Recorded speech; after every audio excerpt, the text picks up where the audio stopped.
Me being the chosen one was like a blessing in deception. City known for homicide, majority depression. Grinding in the gym so I could live through the... What it do, YouTube? It's your boy Mike from NYC, and we back with another reaction today. We are watching who had the greatest season in NBA history. I thought this would be a great conversation, great debate, something I could really sink my teeth in, you know what I'm saying? Hold on, why is this like this? Why can I? Alright, boom. But yeah, something I could really sink my teeth into. So without any further ado, bro, why can I? Hold on. What the? Come on, I stop acting like. So I be talking about like, should be acting like. Alright, whatever, boom, let's pop in. Alright, without any further ado, let's get it popping. The NBA has been around since 1946. Over the years, we have seen some unbelievable individual seasons by all-time great players. In an effort to reward these performances and distinguish the best from each particular season, following the 1955-56 season, the NBA began handing out an annual MVP award, also known as the Maurice Podoloff Trophy. Just as there have been debates and controversy surrounding this award in various seasons, such as Steve Nash winning it over Kobe Bryant in 2006, people have also disagreed about which of those MVP seasons stood out above the rest. Let's settle the debate once and for all and answer who had the greatest single season ever. Shaquille O'Neal. The greatest single season ever belongs to none other than Big Diesel himself. Shaquille O'Neal. In the 1999-2000 NBA season, Shaq put together a year-long performance that has never been replicated or topped by anyone else in the league. Here is Shaq's eye-opening stat line from that year. 29.7 points, 13.6 rebounds, 3.8 assists, 3 blocks, and 0.5 steals per game. He also shot 57.4% from the field, which was the highest in the league that season. The list of Shaq's accomplishments and awards won that season were just as impressive as his stats. He was an NBA champion, Finals MVP, MVP of the league, All NBA First Team, All Defensive Second Team, and All-Star Game MVP, and led the league in scoring. Shaq's season was so special that he was only one first-place vote shy of being the first unanimous MVP. Bro, that drop step is insane. Talking about, he just drops up. He kind of just drops up 2 people. The first unanimous MVP. And then he kind of just got sucked into animation. It kind of just like he got caught. In league history. He scored more than 40 points in 9 different regular season games and put together one of the craziest stat lines in an NBA game of all time when he scored 61 points and grabbed 23 rebounds against the rival Clippers. Of course, that insane performance was on the Big Diesel's birthday because that's just what Shaq does. While his regular season was unbelievable in its own right, Shaq actually still took his game to another level for the playoffs. In the playoffs, he averaged 30.7 points, 15.4 rebounds, and 3.1 assists per game. Somehow, with a bigger stage, Shaq managed to elevate his game to one more level for the NBA Finals. In that year's Finals against the Indiana Pacers, Shaq averaged 38 points, 16.7 rebounds, and 2.7 blocks per game, all while making over 61% of his field goals. Shaq was so dominant throughout the season and playoffs that in the Western Conference Finals, the Portland Trailblazers incorporated the hack-a-Shack technique. Oh my gosh! I've never really sat down and watched Shaq highlights, which we probably need to do, but oh my goodness. Finals, the Portland Blazers. He just getting him move.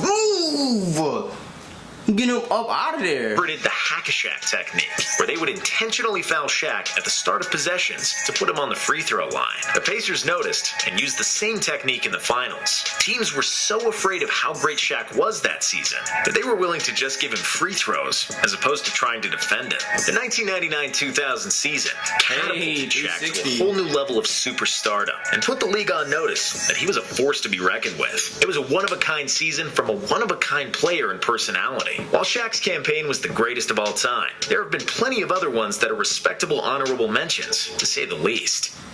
Steph and Curry. Steph Curry's 2015-2016 season was one for the history. I really like this instrumental right here.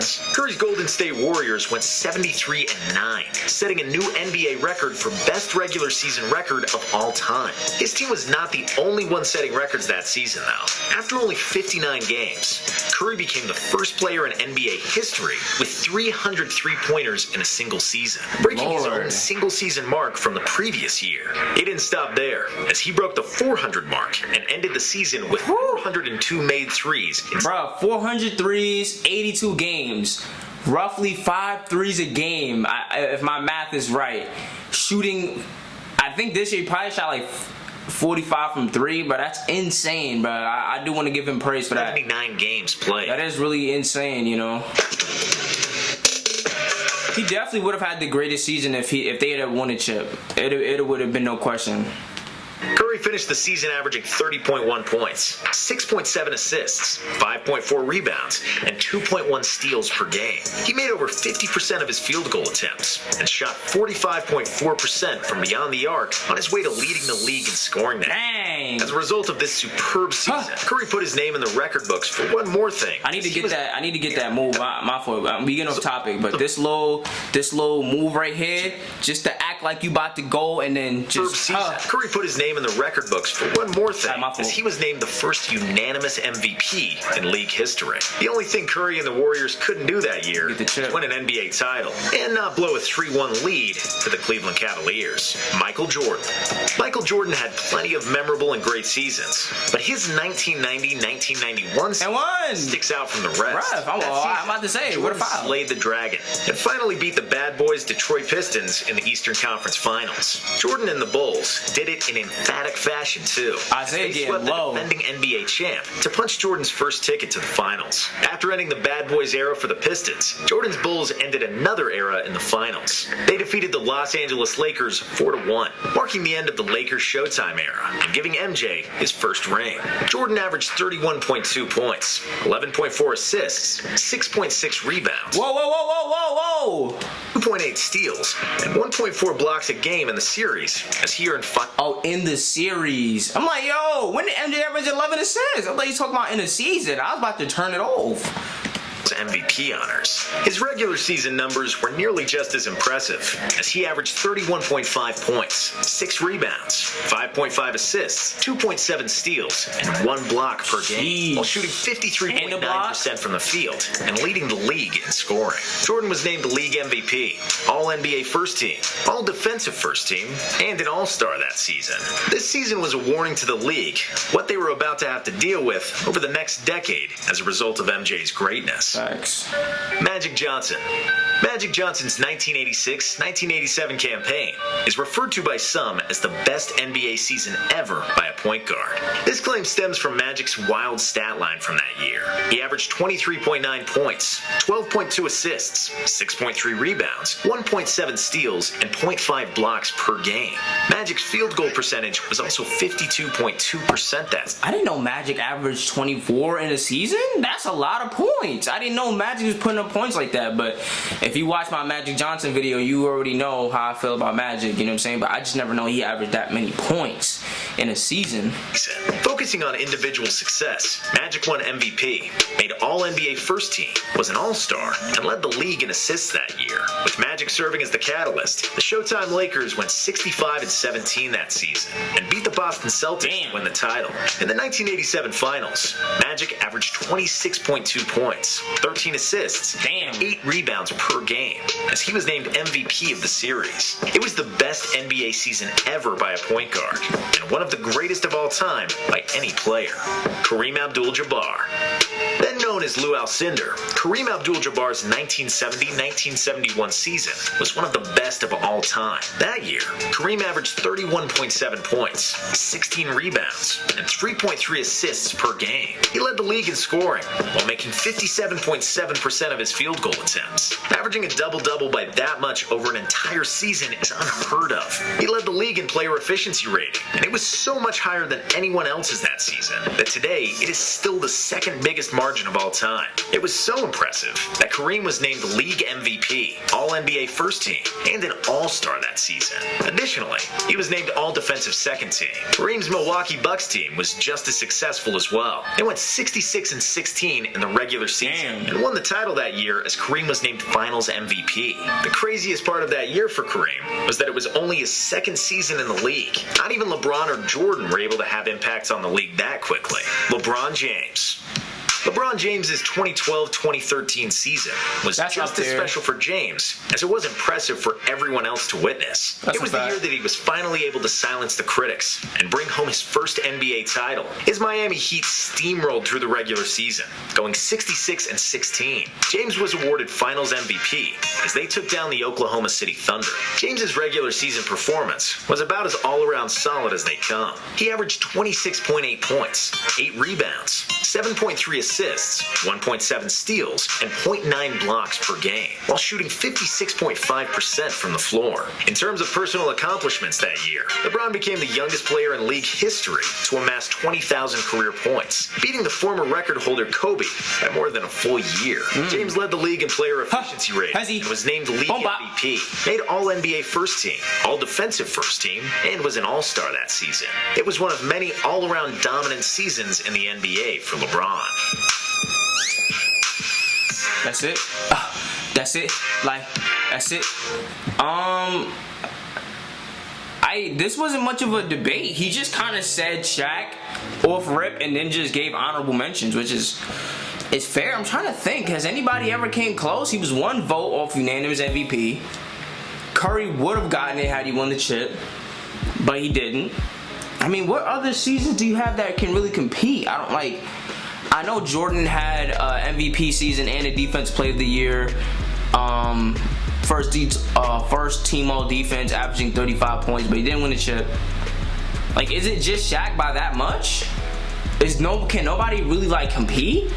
Because I don't think Kareem or none of them really you can really argue with that Shaq season over them. Maybe Hakeem Olajuwon. Maybe Hakeem Olajuwon had a better season, but he didn't win MVP. So it's hard to really say that. Like to even be in the conversation, you have to have one MVP and won the chip that year to even be in the conversation. So that's what Kareem, LeBron, Magic, right? I think. Did Larry Bird? I feel like Larry Bird is probably in that conversation. Man, I don't know. Bro. I don't know. I'm gonna keep it a stack with you. I really don't know.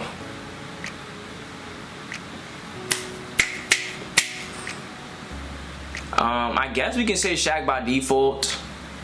You know what I mean? Because of the people that won the chip. So the qualifiers is you have to have won the chip and you have to have been MVP. Your team has to have at least been first or second seed.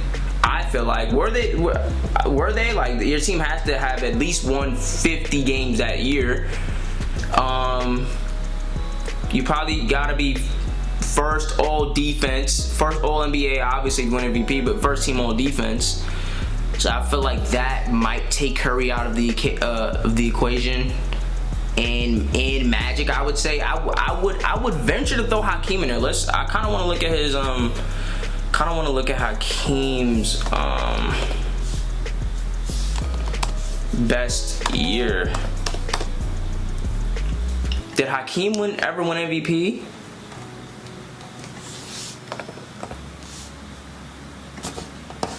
See Hakeem's best year. Okay, so which years did he win the chip? He won the chip in 94-95, so you gotta look at 94-95. 94 he averaged 27, 95 he averaged 27, so 27, 11 boards, so 12 and then 11, and then what else do we have? We have 1.8, we have 3.4, so he didn't average quite as many points, but he averaged more blocks. He did average less rebounds. Did he win MVP though? I don't know. Damn, like, you know what's crazy? I really went into this like, yeah, this could really be, you know, I could really get something out of this, but I guess it's just Shaq. I mean, I think the thing that really puts him over the top is, excuse me. Oh, that's not the year they won 16-1 in the playoffs, because that year actually would have been insane. But I think the thing that really puts him over the top was he was one vote away from the unanimous MVP. So one vote off the unanimous MVP chip. Alright. I guess that's it, man. Definitely like, comment, share, and subscribe if you like these type of videos. Definitely let me know what you think. If you think I'm sleeping on anybody I didn't mention. I mean, obviously you can throw, like, obviously dudes have had great seasons like Will Chamberlain and Michael Jordan, but didn't win the chip. You gotta have one MVP and won the chip. So I don't really know if Hakeem won the chip, or if Hakeem won MVP in the years he won a championship, which he probably didn't, because I'm pretty sure he was a low seed when he won the championships. But either way, yeah. Definitely let me know if I left anybody off, and just like, comment, share, and subscribe if you like these type of videos, and I'll see you when I see you. Peace.